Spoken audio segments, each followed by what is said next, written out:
Prime minister سے پہلے بعض لوگوں کی توقعات تھیں، بلکہ شاید ڈے بیفور یسٹرڈے اویس لغاری صاحب نے اس پہ اشارہ بھی کیا کہ جو ہم ڈیٹ ری پروفائلنگ کی سی پیک کی پروجیکٹس کی بات کر رہے تھے تو کچھ توقع تھی کہ شاید چائنیز پریمیئر کے وزٹ کے دوران کچھ کی اناؤنسمنٹ ہو جائے. تو کیا ایسی توقعات ہیں کہ بائی لیٹرل بھی کیونکہ انگیجمنٹ ہونی ہے کہ کچھ ڈیولپمنٹ ہو جائے؟ دیکھیں چائنیز کچھ ان کے ایم او یوز تو سائن ہوں گے، سی پیک کے حوالے سے ہوں گے، کچھ اور جو ہمارے اسٹینڈرڈ سبجیکٹس ہوتے ہیں، سیکیورٹی، دوسری چیزیں، لیکن یہ ان کا پیور جو سبجیکٹ ہے یہ ان کے فائنینشیل اداروں کا ہے. اور جتنی پاکستان میں جو انویسٹمنٹ کی ہے، جس کی ہم ری پروفائلنگ کی بات کر رہے ہیں، وہ بیسیکلی ایگزم بینک کی لیڈ ہے اور باقی ان کے کمرشل بینکس ہیں.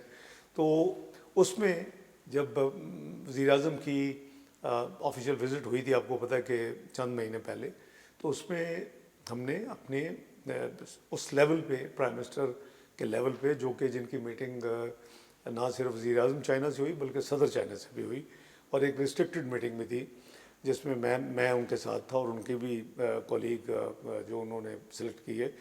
تو یہ باتیں ساری ہوئی ہیں. وہ پبلکلی اس کی اناؤنسمنٹ شاید نہ ہو، لیکن پازیٹیو رسپانس ہے، کام ہو رہا ہے. جیسے آپ نے اویس لغاری صاحب کو کہا، میں انڈیپینڈنٹ نیوٹرل کے طور پہ یہ بڑی کنوینئنٹلی کہہ سکتا ہوں کہ چونکہ وہ صرف پاکستان کو ہینڈ ہولڈنگ جیسے ہماری انہوں نے کی ہے، انہوں نے بہت سارے اور ممالک کی بھی کی ہوئی. کو سری لنکا کا پتہ ہے آپ کو، افریقن کنٹریز کا پتہ ہے. تو جب یہ ایسی ایک ملک کرے اور اس کی بہت زیادہ تشہیر ہو تو پھر دوسرے ممالک بھی آ جاتے ہیں. اب میں ان کے پوائنٹ آف ویو سے آپ کو ایک جسٹیفیکیشن دے رہا ہوں. تو ڈپلومیٹک انڈرسٹینڈنگ یہی ہے کہ ہم اس سبجیکٹ پہ کوئی اپنے کمیونیکے میں یا اپنے اس طرح بات نہیں کرتے. لو پروفائل پیش رفت ہوگی لیکن جو پبلکلی پروفیشنل وے وہ چل رہا ہے. انشاءاللہ میں بڑا ہوپ فل ہوں کہ انشاءاللہ یہ ہوگا. سی پیک کا کوئی نیا انیشیٹو ہے جس کی توقع رکھی جائے؟ یہ سی پیک کا بالکل نیا انیشیٹو ہے.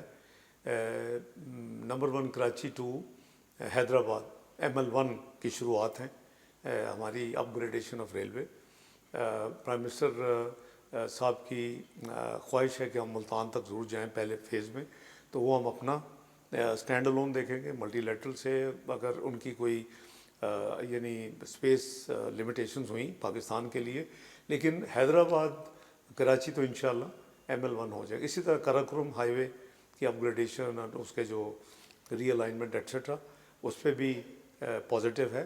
تو معاملات آگے چل رہے ہیں اور انشاءاللہ سی پیک 2 کے نام پہ اسی طرح ہم کوئی شاید اسپیشل اکنامک زون کے حوالے سے ہماری بات کچھ انیشیل ہو چکی ہے. تو یہ ساری چیزیں اس ڈائلاگ کا حصہ ہوں گی.